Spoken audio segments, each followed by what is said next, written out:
विद्यार्थी। अब विद्यालय में विद्यार्थी रोज जाता है उस शिक्षक के पास, रोज जाता है, शिक्षक बतला रहा है, वो पढ़ रहा है, जो कर रहा है वो शिक्षक उसको पढ़ा रहा है।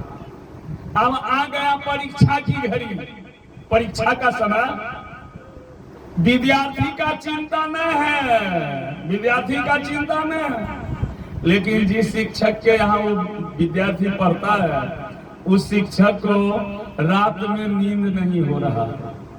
उनको लगता है कि मेरे विद्यार्थी हैं, कल इनकी परीक्षा है, अगर इनका रिजल्ट अच्छा नहीं बनेगा तो कल लोग मुझको गालियां देगा। यह चिंता उस मास्टर को होता। डॉक्टर को भी देखिएगा, डॉक्टर के यहाँ रोगी गया, अब डॉक्टर उनको इलाज कर रहा है, रोगी बेचारा लेटे हुए हैं। अब डॉक्टर की यह चिंता बढ़ रही है कि उसको किस समय पर कौन दवाई खिलाना है, किस समय पर कौन सुइया लगाना है। अब जितना चिंता उस रोगी को नहीं है, उससे कई गुना चिंता उस डॉक्टर का है उस रोगी के लिए कि वह स्वस्थ कैसे होगा। नहीं, हम लोग जानते हैं इस बात को कि नहीं जानते हैं? डॉक्टर जिस तरह से अपने रोगी की चिंता करता है, मास्टर जिस तरह से अपने विद्यार्थी को चिंता करता है, गुरु भी कोई सच्चे गुरु होगा, अच्छे गुरु होगा ना, वो भी अपने शिष्य और शिष्या का चिंता करेगा। और महादेव जिस शिष्य और शिष्या का चिंता करना शुरू करेगा, विचार करिए उनके जीवन में कोनो चिंता रहेगा क्या, कोई परेशानी? तो गुरु तो अपने शिष्य का ना चिंता करेगा, अपने शिष्य का ना चिंता करेगा। हम लोग अपने दिल पर हाथ रख के ये विचार करेंगे कि हम महादेव को अपना बनाए, अपना गुरु बनाए क्या? किसी को जब कोई अपना बनाता है तो उनकी परवाह होती है उनके दिलों में, उनकी चिंता रहती है उनके दिलों में, उनकी खुशी को वो चाहता है। कोई प्रेमी अपने प्रिय पात्र को दुख देना नहीं चाहता। राम जी से प्रेम कर रहे थे हनुमान जी, लोग कहते हैं ना कि राम का भक्त है हनुमान। राम जी से प्रेम कर रहे थे हनुमान जी। हनुमान जी को बड़ी चिंता रहता था राम जी के कार्य के लिए। नहीं, वो कहते हैं ना कि राम काज करवे को आतुर, नहीं पढ़ते हैं लोग, राम काज करिबे को आतुर पढ़ते हनुमान चालीसा में। यानी हनुमान जी राम के काज को करने के लिए आतुर रहते थे, व्याकुल रहते थे कि कब प्रभु की मतलब कोई काम मुझको मिले जिसको हम करके रख देंगे। नहीं, जो प्रेम करता है वो अपनी चिंता नहीं करते बल्कि अपने प्रिय पात्र की चिंता करता है। सच्चे प्रेमी तो वो होता है। और जब प्रेम किसी से होता है तब ना दो प्रेमी प्रेम करता है, दोनों दो रहता नहीं, दोनों का मन तो एक हो जाता है। तेरा सुख ही मेरा सुख, तेरा दुख ही अब मेरा दुख। ये तो तब होगा जब एक प्रेमी अपने प्रेमी से प्रेम करेगा। चाहे जो प्रिय पात्र होता है, जो प्रेमी होता है, वो हमेशा अपने प्रेमी को प्रवाह करते हैं। तो हम लोगों ने कहा कि जिस तरह से रामचंद्र जी की चिंता हनुमान जी करते थे, रामचंद्र जी के मुंह से जो आदेश निकलता था हनुमान जी वहां कूद जाते थे, मरने जीने का परवाह नहीं करते थे। आज लोग कहते हैं कि राम का सबसे प्यारा भक्त कौन था, तो लिस्ट निकालता है तो हनुमान। नहीं, लिस्ट जब लोग निकालेगा तो राम का प्रिय हनुमान। क्यों? क्योंकि हनुमान हमेशा राम की चिंता में होते थे। ठीक उसी प्रकार से कृष्ण से प्रेम करती थी मीरा। मीरा कृष्ण से प्रेम करती थी। कभी मीरा कृष्ण से नहीं कहा कि मुझको जो पसंद है वो करिए। मीरा हमेशा कृष्ण से कहा कि हे कृष्ण, हे कृष्ण तुम ही बताओ तुम्हें पसंद क्या है।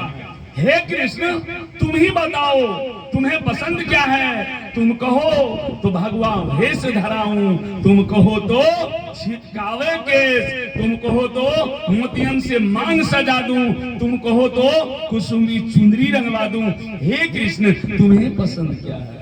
मीरा कभी नहीं कहती थी कि मुझको जो पसंद है वो करिए।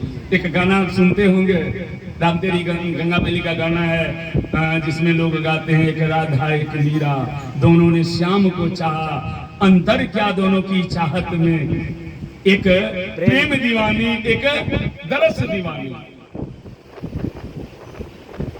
विचार करिएगा, इस गाना में विचार करने योग्य बात है। प्रेम तो दोनों कर रही थी, चाह तो दोनों रही थी, लेकिन दोनों की चाहत में अंतर है। एक कृष्ण को दर्शन चाहती थी, कृष्ण को दर्शन चाहती थी, और एक कृष्ण को खुशी चाहती थी। एक कृष्ण को दर्शन चाहती थी कि तोरा कोनो कष्ट होला वैसे मतलब नहीं छे, तू हमरा सामने आके खड़ा भे जा। एक चाहती थी दर्शन कि आप आइए मुझको दर्शन दीजिए। मीरा कहती थी कि आप जहां कहीं भी हैं, आप खुशी हैं, वही मेरे लिए सबसे बड़ी खुशी है। अनिता प्रेम दोनों कर रही थी, प्रेम दोनों का। ठीक उसी तरह से महादेव से प्रेम हरिंद्रानंद साहब भी किए हैं, महादेव से प्रेम इस धरती के लोग भी कर रहे हैं। ऐसा थोड़ी है कि महादेव से प्रेम नहीं करते हैं। हरिंद्रानंद साहब महादेव से प्रेम इसीलिए किया कि तुम्हें क्या चाहिए, तुम्हें क्या पसंद है। महादेव से कहते थे कि महादेव तुम्हें क्या पसंद है, वही बात कहेंगे। तुम्हें क्या पसंद है वही बात कहेंगे। अगर तुम दिन की रात भी कहा तो हम भी रात कहेंगे। हरिंद्रानंद साहब महादेव से प्रेम ये भी करते थे, और महादेव से प्रेम ही धरती भी करता है। हमको जो पसंद है उस काम को महादेव कर दिए तो एक लोटा जल लेके ये करवा, अन्यथा कहीं नहीं भेले तो गरमो पानी लेके नहीं जीवो। प्रेम हम भी करते हैं, आप भी करते हैं। विचार करिए, हम लोगों ने कहा कि विचार करिए। साहब हरिंद्रानंद जी कह रहे थे कि महादेव के लिए लोग जल लेकर आता है गंगा नदी से, लेकिन महादेव का प्यास बुझ जाए, महादेव की प्यास मिट जाए, यह उद्देश्य जल चढ़ाने का नहीं रह जाता। जल तो लाता है गंगा नदी से ढोकर, लेकिन जल देता है मेरी जीवन की हर तरह की स्नाओं की पूर्ति हो जाए, इसके लिए एक लोटा जल। आपका प्यास मिट जाए इसके लिए थोड़ी जल है। ठीक उसी तरह से महादेव एक एक आदमी के गुरु हो जाए, इस बात को एक एक आदमी सोचा हरिंद्रानंद साहब, और इस काम में वो लग गए। उन्होंने लोगों को कहना आरंभ कर दिया कि महादेव को आप अपना गुरु बनाइए, महादेव का आप चेला बनिए। इसके बदले में ये धरती उनको क्या नहीं कह दिया, क्या नहीं कहा लोगों ने, लेकिन उन्होंने उस महादेव के लिए उस मीरा के तरह दीवाने हो गए, जैसे मीरा कृष्ण के लिए दीवानी हो गई और विष भी पी लिए। ठीक उसी तरह से हरिंद्रानंद इस विषैला संसार का हर एक एक आदमी को दुख तकलीफ कष्ट पीड़ा परेशानी को हरण किए। उद्देश्य था कि लोग शिव का शिष्य हो जाए। विचार करिए, क्या हमारा आपका भी यही उद्देश्य है कि लोग शिव का शिष्य बन जाए? इस नियत से हम लोग आए हैं, लोग महादेव का चेला बने, लोगों के गुरु महादेव हो जाए, लोगों का थोड़ा कष्ट दूर हो जाए महादेव की दया से। क्या यही उद्देश्य है? क्या नहीं है। दया भी हम लोग मांगते हैं जरूरी पड़ने पर। साहब दया मांगने का सूत्र दिया हमको, आपको कि महादेव से दया मांगिए।